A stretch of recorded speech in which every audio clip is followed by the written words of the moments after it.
muted it, sorry. sorry, that was me. No. Try again. There you go. It's on. It's on now. All right.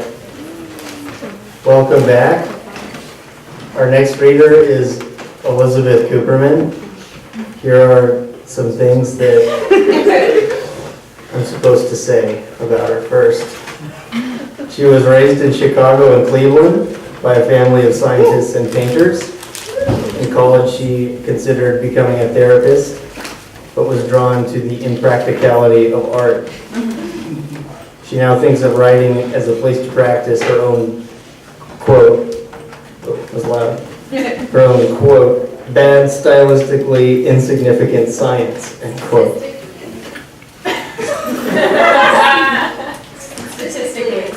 Is that what I said? I said stylistically? We'll fix it in editing.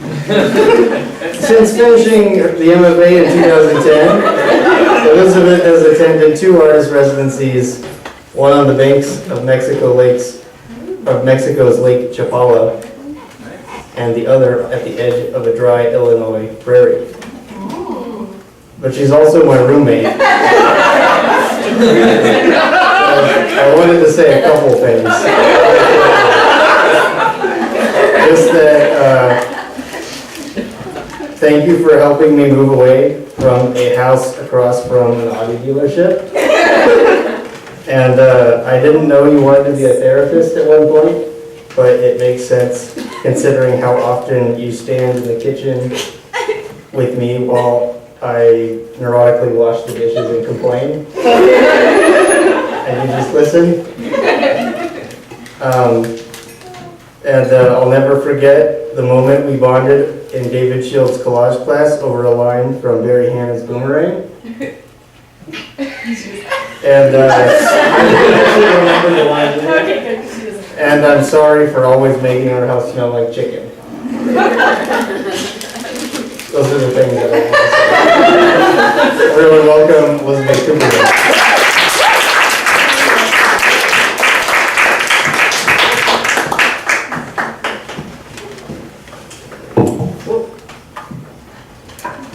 Thank you. Our house smells really good in general. Tim cooks a lot. Let's see. I'm really grateful to be up here and thank the organizers of Castalia who are doing a kick-ass job, I think. And the other readers. I'm excited to see Andrew, my miss. And I have a couple of my own dear people in the audience. I owe all of you drinks. And, okay, this is sort of an essay, and I'm just gonna go. Okay, it's a brief survey of the history of anxiety, or it takes 16-ish minutes to read this piece. My father's friend, a surgeon and administrator, okay, this is better, has 2 dreams that are essentially the same dream. In the first, he goes to make an incision in someone's back and blood fills the room and it won't stop. In the second, he sits at a desk, opens a drawer, and money flies out the window and it won't stop. The ancient Greeks referred to anxiety as black bile, and the Victorians called it neurasthenia. Auden's late book-length poem, The Age of Anxiety, was published in 1947 and won the Pulitzer. Today, it's generally considered too long and too boring to read, though we still love the title, perhaps because we're living its diagnosis. The word anxious comes from the Latin angere, meaning to choke or to squeeze. Woody Allen, the modern poster child, claims that his mother worked a lot when he was young and would leave him at home with the family maids. I was in a crib at the time, and I remember one of them explaining to me that she could kill me if she wanted to, that she could wrap me in a blanket, completely cutting off my air, and smother and just dump me in the garbage outside. The question of anxiety kerfuffled Freud, who linked it, as he did most things, to an unexpressed libido. Anxiety is to repress sexual impulse, as, quote, vinegar is to wine, he wrote, and for a decade took cocaine to treat his own raving case of it. It's been said that before taking the stage to perform a difficult piece, Itzhak Perlman imagines Julia Child dropping a chicken. During the mid-50s, Igor Stravinsky composed Agon after reading Eliot's Sweeney and the Agonists. The music is skittish, restless, jangled. It's a decidedly anxious score, reflecting the culture back to itself, much like Auden's long poem. Each time Stravinsky composed one page of the score, he sent it from LA to New York, where dance choreographer George Balanchine turned it page by page into a ballet shot through with that same tortured edge. "Let's be drunk," Igor would always say to George. In 1915, when the evening is spread out against the sky, like a patient etherized upon a table, J. Alfred Prufrock and friend, real or imagined, take at turns with certainty and at turns with doubt to the streets for the possibility of what? A sexual encounter, real or imagined, with women talking about art history, their white, hairy, braceleted arms gesturing in the lamplight, but eventually lose the nerve. "I am intensely uncomfortable," wrote John Cheever, July 8, 1959, in his diary. "But I think that if, at this time, life should prove to be so tonic and so bitter, you have no choice but to take it, the galling elixir, or sink into the living death of a neurasthenic, a rainy day boy, frightened by the shadow of a leaf." "Why do young hip-hop artists grab their crotches?" Terry Gross asked Jay-Z on Fresh Air. "Because they've never even been on stage, and now suddenly they're doing Summer Jam in front of 50,000 people," explains Jay-Z. "What's the first thing you do when you feel naked?" The other day, a guy got on the bus and his t-shirt said, "They sent me to a therapist to take away my powers." According to existential psychologist and 1970s anxiety guru Rollo May, therapy is the only place where modern people unburden themselves. "If you survey history at the end of an age," observes May, "art and religion fail to emancipate the human spirit anymore. When this happens, every other person in California is a psychotherapist." My friend Sarah sees therapy as a way for the secular to fashion a sort of mono-religion just for them. I ran into my shrink at the organic food co-op. He has big horse teeth, a bushy beard, made cum laude at Harvard, and recommended to me in the checkout line a book called The Right to Remain Silent. A Jungian with cognitive behavioral leanings, the doctor insists that my struggles with paralysis are all a very natural reflection of life stage transition anxiety. In both the realms of art and love, I am an empty house. I have no children. I have been destroyed by loves in long, fitful waves. Though I never pick at my nails or teeth, I've always picked at the skin and the food, always fidgeted, crossed my legs, recrossed them, doodled on the cell phone, agitated, looked around the room searchingly, and now, after 31 years, 3 months, and 3 weeks of this picking, I've reached the age exactly that my mother was at the time of my conception, and this presses on me.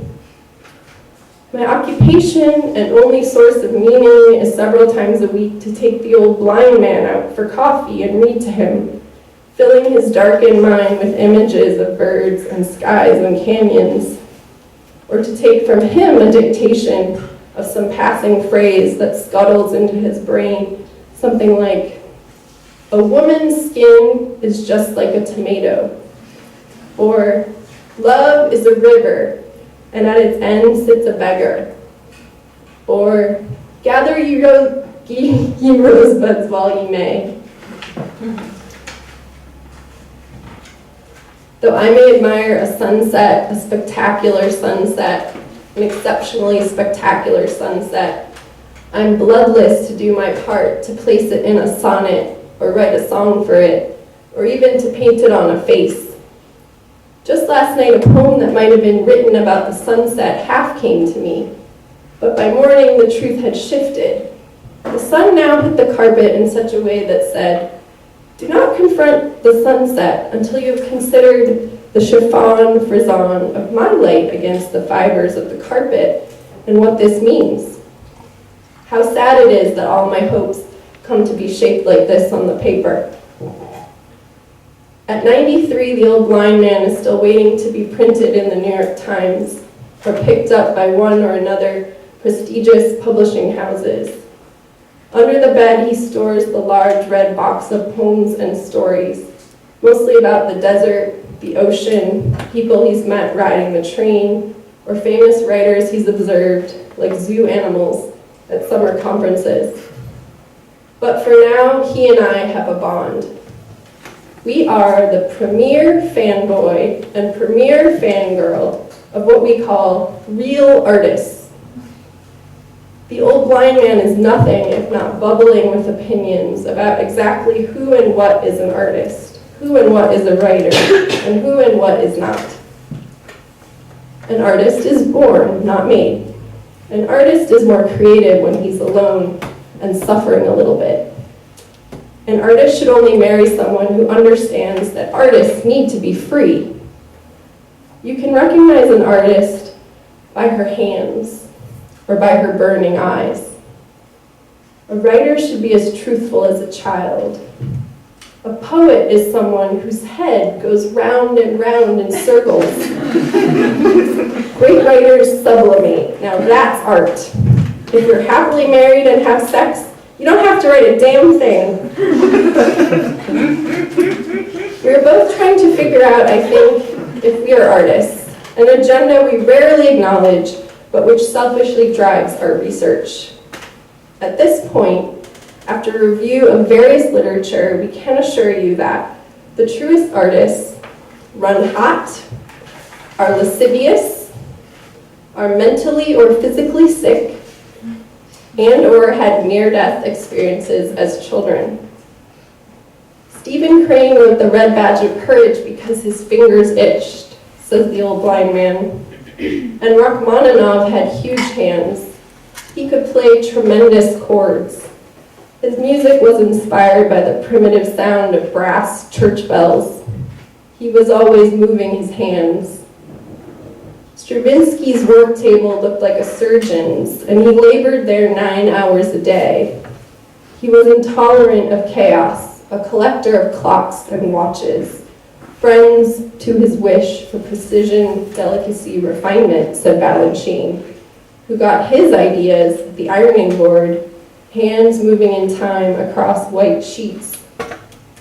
And then there was poor doomed Toulouse-Lautrec, who had an accident on board a horse that left him small.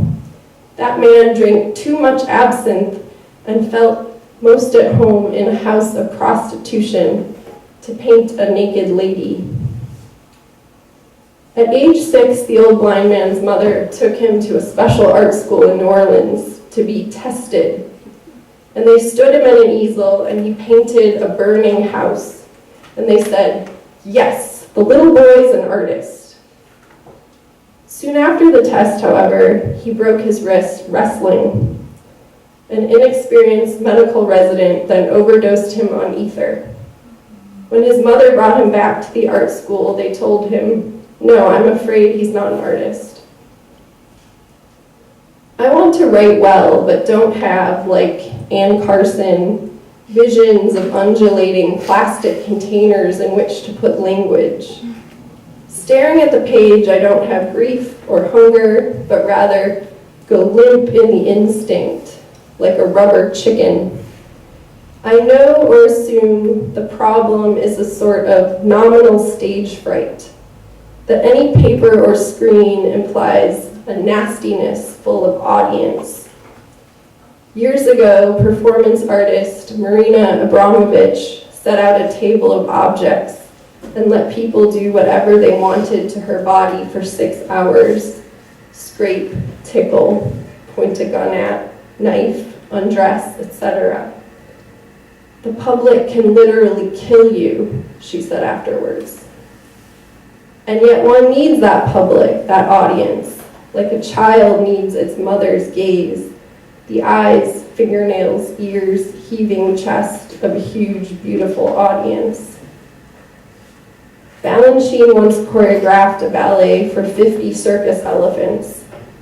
Though eventually he became known as the greatest American ballet maker, his intention was always simply to entertain.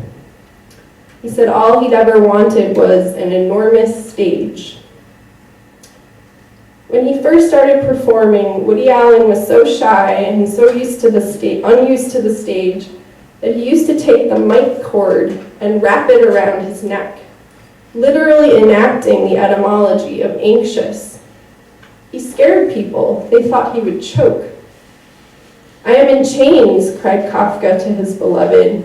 "Don't touch my chains." It would, in my condition, probably be advisable, enjoyable even, to don a costume of power before approaching the blank page. That is, to decorate myself with heavy jewels or hood or face paint or blood-red robes like a sacred Indian elephant. On the other hand, I could get drunk or take Xanax. I could, like Hemingway, carry a hare's foot and a horse chestnut. I could bind my writing arm, or pet and soothingly braid the long, silky mohair of Angora rabbits and therapy goats. I could swallow mantra, letting it cool the bloodstream.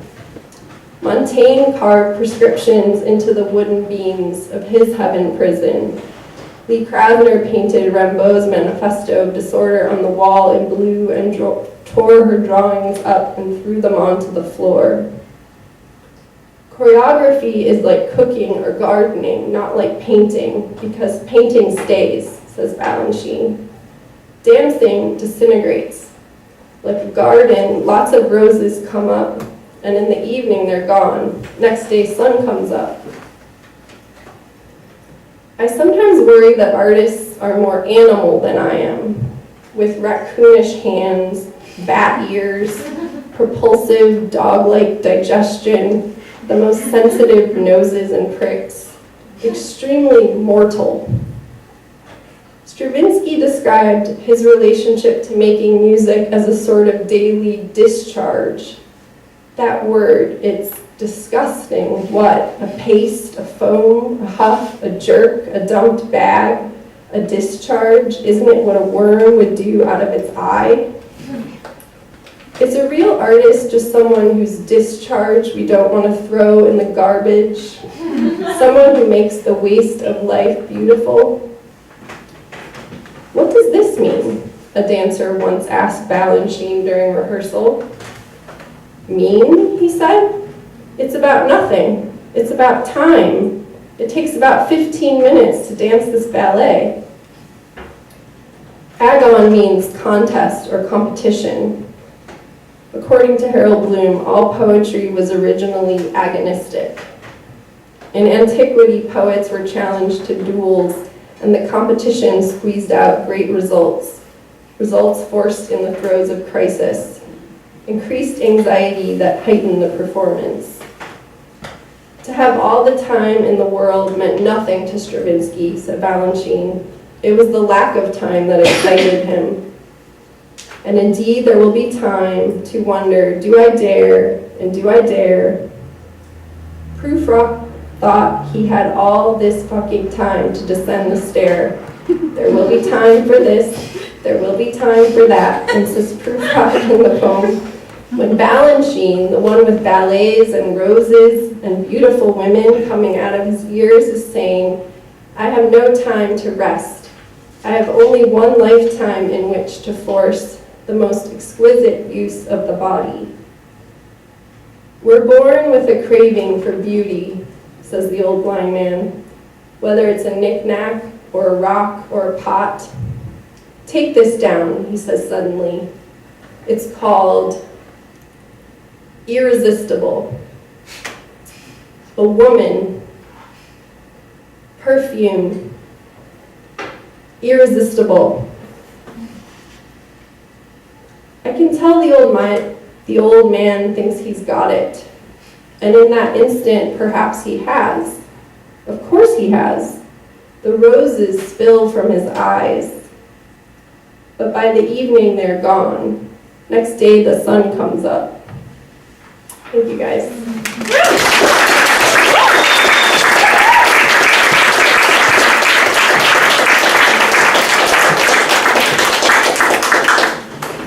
Thanks, Liz. That was wonderful. I believe that the sun will come up tomorrow, though I don't know that we'll see it. But tonight, our last reader of the evening is our director of the creative writing program at the University of Washington, poet Andrew Feld. Andrew's a prize-winning poet, and he's a revered teacher. His 2012 book, Raptor, an investigation of cruelty through the relationship between humans and the wild, was inspired by his work at a raptor rescue center and in his personal training raptors for hunting, thus acquiring his well-known nickname, Beaky. Now,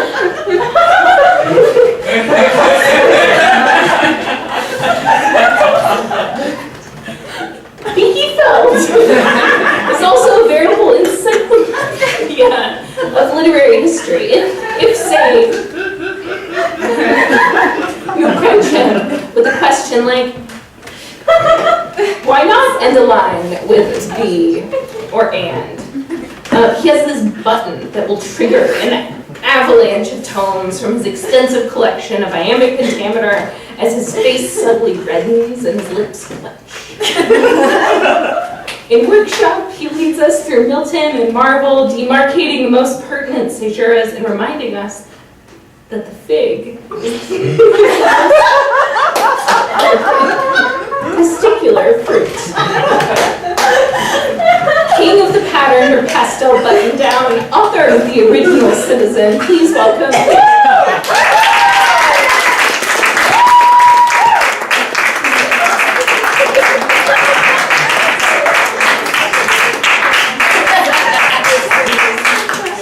No one calls you Beaky.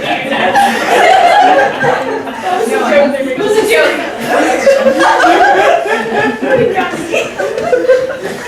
Rethink my entire relationship with my students.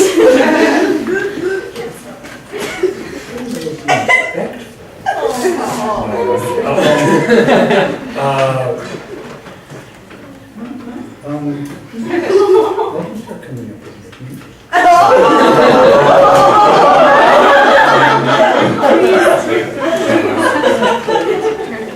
It's wonderful to be here.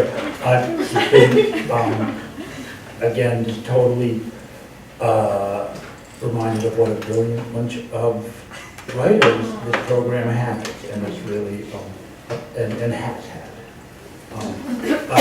And just terrific to be here. And once again, I was asked to read something from my first book. A book I have not looked at for a long time.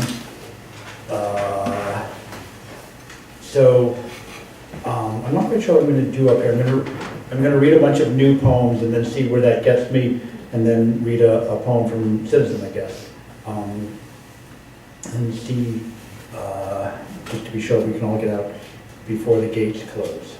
So I'm going to start with some new poems. The first poem I'm going to read,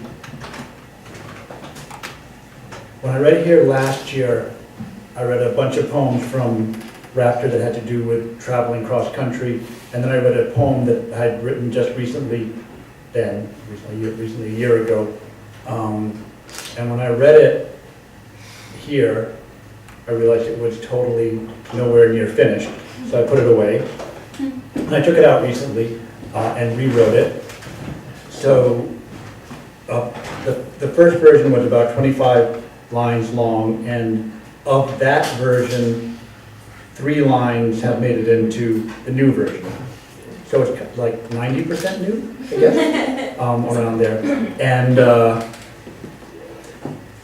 I changed the form. It is now written in the same 9-line iambic pentameter stanza that Philip Larkin used for churchgoing, which is rhymed A, B, A, B, C, A, D, C, D, which is sort of a crazy rhyme scheme. Actually learned a lot from writing it. Here is basically a new poem called Memorial Overpass, I-94, North Dakota.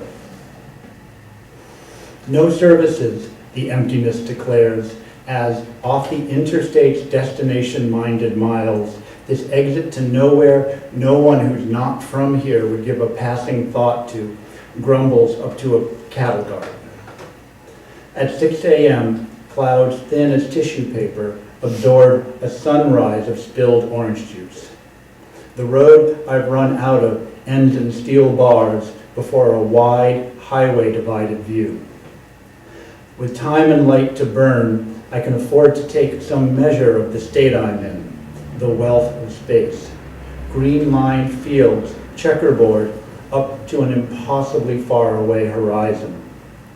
Outside the dialed-in comfort of my car, I perch on a guardrail, feel semi-scorched backdrafts vibrate the bridge, and study the dust waked by a grasshopper-sized combine harvester crossing the distance at the speed of rust. The image in the act of writing brings into focus the blind impulse that brought me to this marginal bypass, staring inwardly out at futures already cropped, consumed, and redeposited.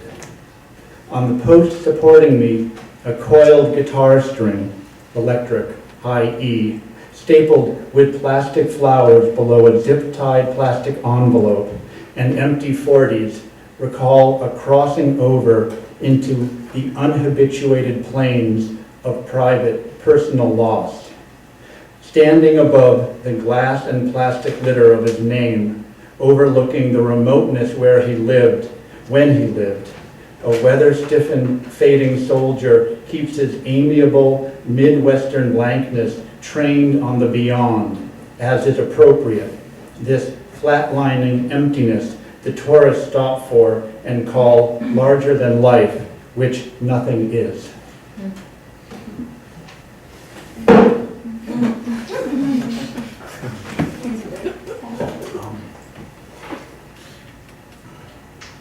This is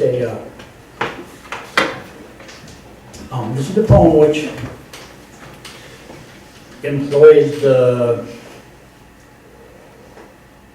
abbreviations that the OED uses, so that on the page it had all the typography of the dictionary, because I spent a lot of time reading the dictionary, and so that it has a different on the page. There's all the OE, French from the West Germanic, which are abbreviations which I will read the meaning of, which I suppose is different from reading on the page. I wrote the poem last quarter because in the fall workshop I spent a lot of time talking to my students about myth because it seemed to be recurrent. So I was thinking about that, and won't get out of it. So this is.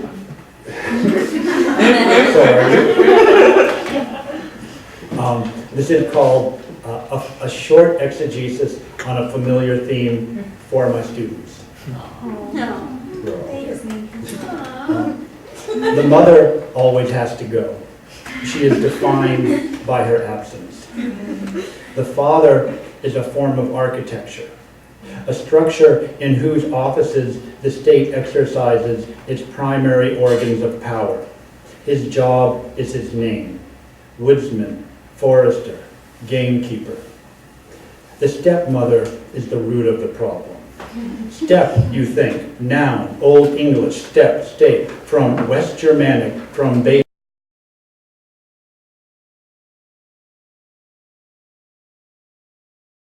of step, verb, one, action of stepping. So then her essence is defined as one step away from the original. No, hyphenated step is a combined form, which is a much nastier line of work. Old English, step, corresponding to Old Frisian, step, Old Saxon, stoff, Old High German, step, Old Norse, juk, related to Old English, estepid, bereaved. Bereaved, one, deprived, dispossessed of a possession. At bedtime, she's downstairs in the kitchen with her key winding slowly up the grandfather clock. Rushing down the hallway with your chamber pot, you hear behind the wall them weep and laugh and weep and laugh in a pitch of emotion which would seem to have its origins in song, if not the other way around. The sister is impatient with the plot. The impositions exasperate her. I mean, who makes this stuff up? The brother is in his room, lost in a different chapter.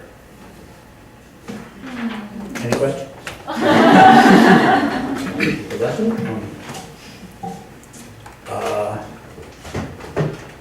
not sure what to say about this poem, this next one, except that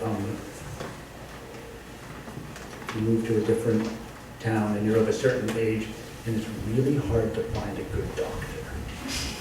You bounce around. I had a really great one, and then she retired. It's also about God.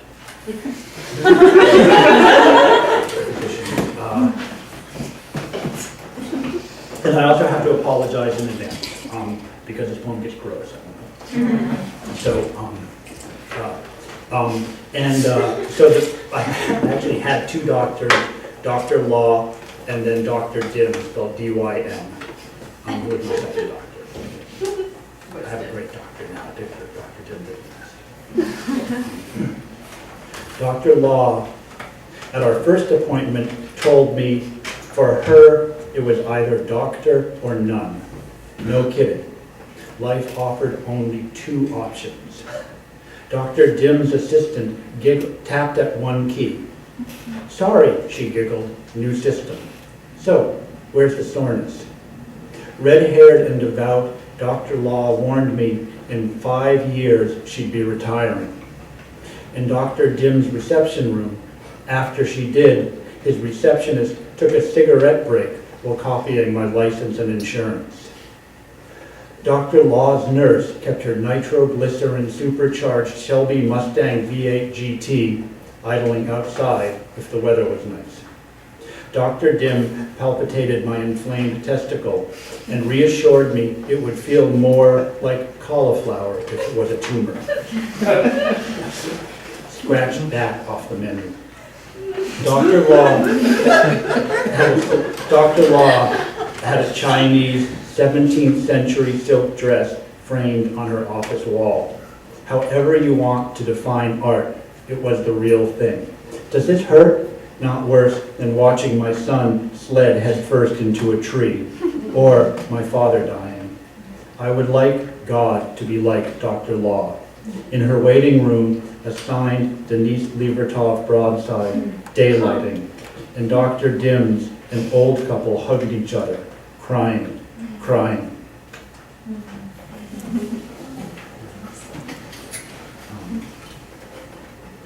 So the last of the new poems,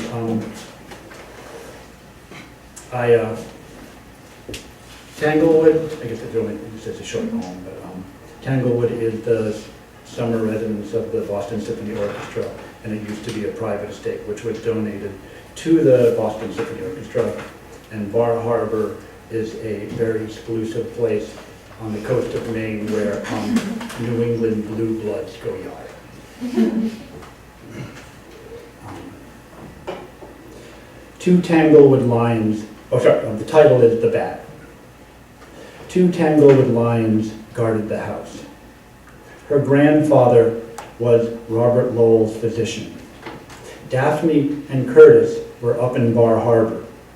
In the four-poster bed, their naked granddaughter screamed inside the face, her hands covered, descended under the quilts, and fetaled herself from the blind pitch veerings of a panicked shadow. Frightens. You feel that, physical as when the airplane you're in hits an air pocket and drops into the pit of your stomach. Melinda would not be touched until the thing was killed. I knocked it out of the air with a tennis racket. Velvet body, dark scrunched face, wings of skin, and the constant bad feeling of all the time wondering, why am I doing this and doing it?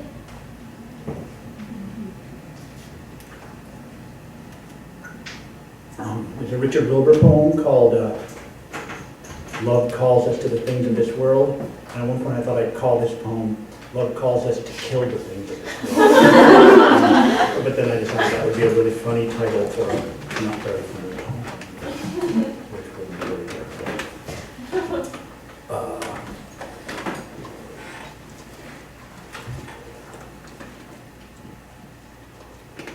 At one point I dated this blue-blooded girl whose actual great aunt had donated Tanglewood. I was like, I'm not doing this.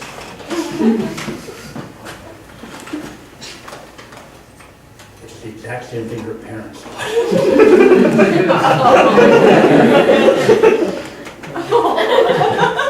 Worked out. It worked out for her just fine.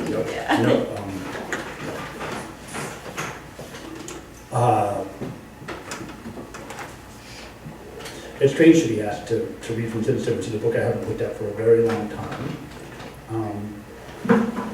So I'm going to read a poem I haven't read for a very long time called Best and Only from the book.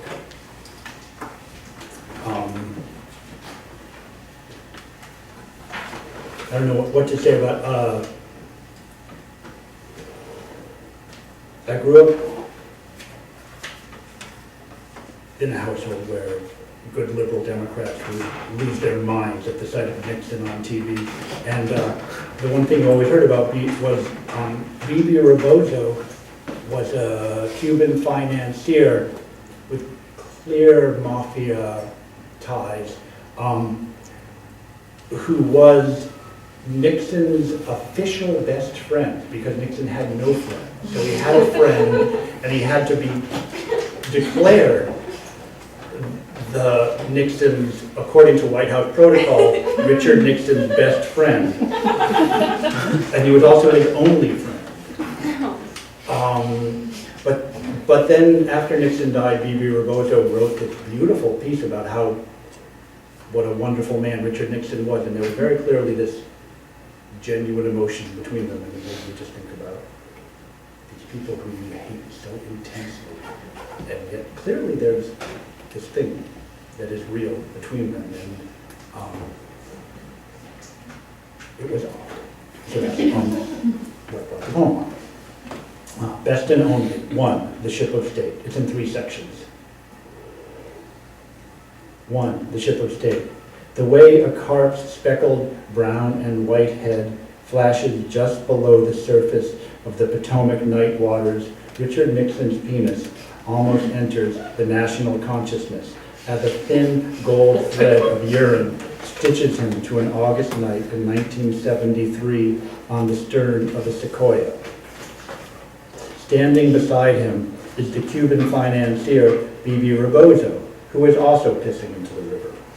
The image is a small shame in the middle of many greater ones, the damp dots on his pants as he shakes off with an awkward drunk step back and zips up, the president pissing on the republic over which he stands. Exposed briefly before being pulled back below decks, the two men are easy targets for anyone's anger or condescension. Jowly and soft, with the executive spread in the era before exercise was invented, their bodies bulge oddly, pumpkin-like growths swelling the crotches and stomachs of their pinstriped suits as if their own flesh had risen up against them. for the marksman stationed near, their appearance at his post is an allegation he'd die to deny. Eyes trained to see elsewhere, he holds his cool weapon, and a bead drops from the little jungle of his armpit as twin diesel engines steer the boat past the riverbank where the hippie who jumps up to grab a green day-glow frisbee out of the air hears their voices and mistakes the drunken laughter of two old men in a boat for the drunken laughter of two old men in a boat, unaware that history is passing so close he's breathing its exhaust. The strain of scorched fuels distinct for a few seconds and then folded back into the ordinary summer night smells of mass transportation and river water. We now know on this particular August night they're shifting funds, arranging payoffs for the plumbers and harassing Henry the Jew, denying they've even heard of Cambodia, as they sail several martinis outside anyone's jurisdiction.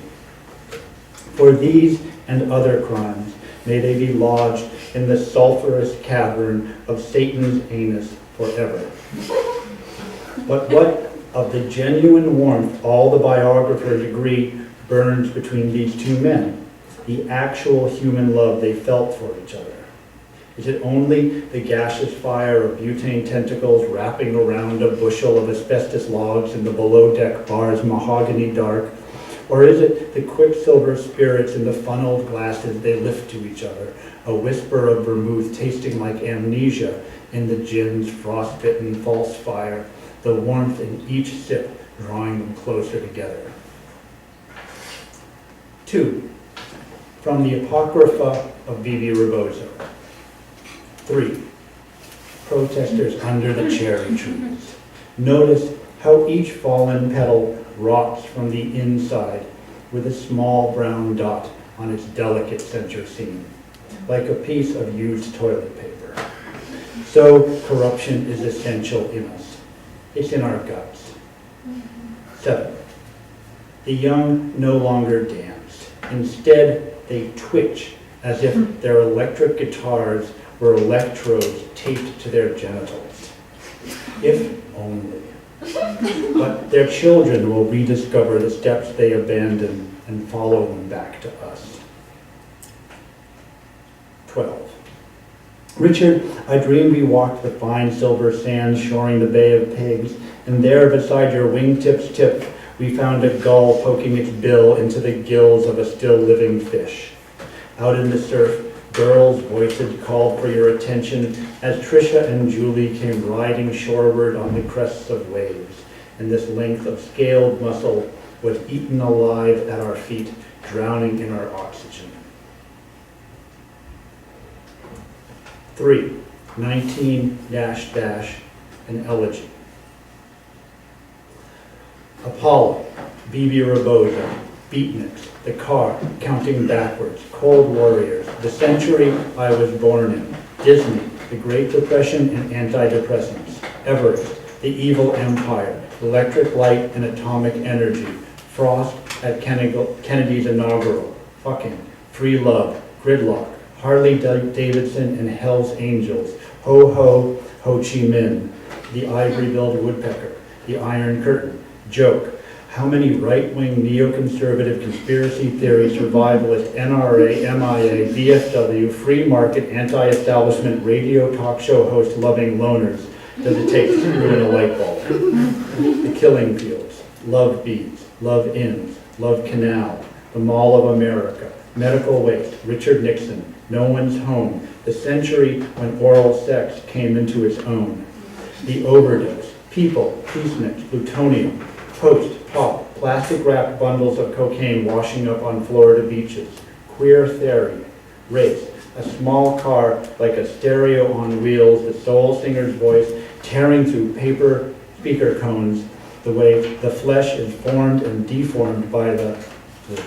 one more time, I gotta get that little alphabet, remember. A small car like a stereo on wheels, the soul singer's voice tearing through paper speaker cones, the way the spirit is formed and deformed by the flesh. The century of the teenager, televangelist, uncut, unadulterated, Vietnam, Watergate, World Wars, the X-ray, yeah, Zen cone, ground zero. I'm gonna end, will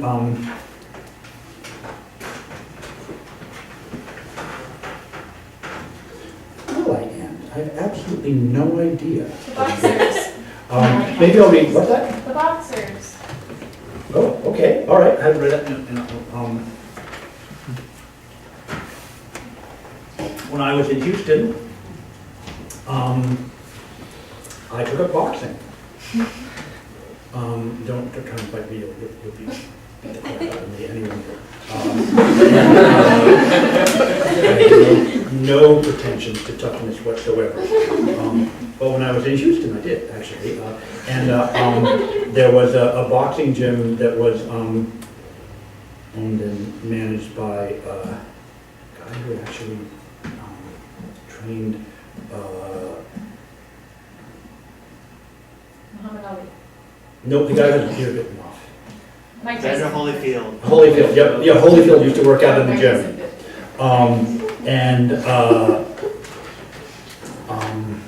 There was an old warehouse, and while I was there, there was also, there were a lot of the local sort of young Hispanic boxers who would also train there. And so there would be these sort of old guys boxing, and then there would be these insanely fit, like you just couldn't imagine how beautiful these kids were who were up there beating the crap out of each other. A level of fitness that was, and it was just a world that I loved in a lot of ways. Other than realizing the fact that I really hated getting hit in the head. Which is inevitable, if you were. So, the boxers. Here, in the middle of all this Houston heat, the two 16-year-old featherweights, step by stepping around a center, which should be large enough to hold them both, are working out with painful close attention a number of terrible ideas. The heat in here is an idea. It has a purpose and a taste. It tastes like mile after mile of train passing by the chicken-wired windows, the endless linked cars full of what you don't know. The idea is that suffering teaches you to suffer well, as though the end result of dehydration isn't the skin and kidneys closing up until what the body holds turns toxic. Let's step out of this for a second. In the days before the internet, I had to go and get a medical textbook and find out exactly why dehydration kills you. And I just look it up, like, oh, that's what it does. It took me a long time to find out. Anyway, sorry. It tastes like mile after mile of trip. Sorry about that, Gavin. By the chicken-wired windows, the endless linked cars full of what you don't know. The idea is that suffering teaches you to suffer well, as though the end result of dehydration isn't the skin and kidneys closing up until what the body holds turns toxic, but the appearance of something new, willed into the blood, made of pain, which you can then direct at the only person in the building as beautiful as you are. Although, of course, there's nothing sexual about this, the brief embrace of two boys wet with the same water you find at the bottom of any ocean. And from the beaches, from the benches, their plain-faced girlfriends watch, deep in their impenetrable adolescence, as if all this were on TV, as normal as the newsman saying, a train carrying industrial waste has derailed and is burning outside the city, and the simple precautions, stay indoors, close your windows, don't breathe. But these two boys are in it, the sweat washing down their stomachs and backs, rinsing the black air off their skin, turning the absurd abstractions of last night's news into visible concentric rings around the washbands of their nylon Everlast shorts, as if all this was designed to be a further test of their endurance, or show us how even while you sleep, your body can be making serious mistakes, taking in lungful after lungful of other people's errors. The soaked fabric sticks to their thighs so closely you can see the hairs underneath and the moving weave of muscle and almost the tight strings dished through the overlapping plates of stomach muscle and cinched tight between them, drawing them closer until the old men outside the ring begin to shout they didn't come here to see lovers, and another man comes in to pull them apart.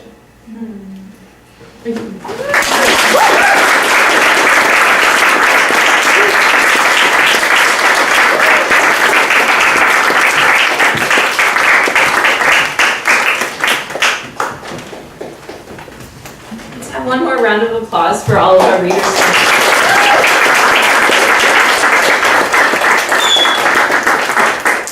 Thanks to Hugo House again. Thanks to all of you for coming, and we hope we'll see you in April. All of Andrew Feld's books are available for sale up front, so check out Citizen and Raptor, as well as books from some other readers we've had in other months. Thanks, everybody.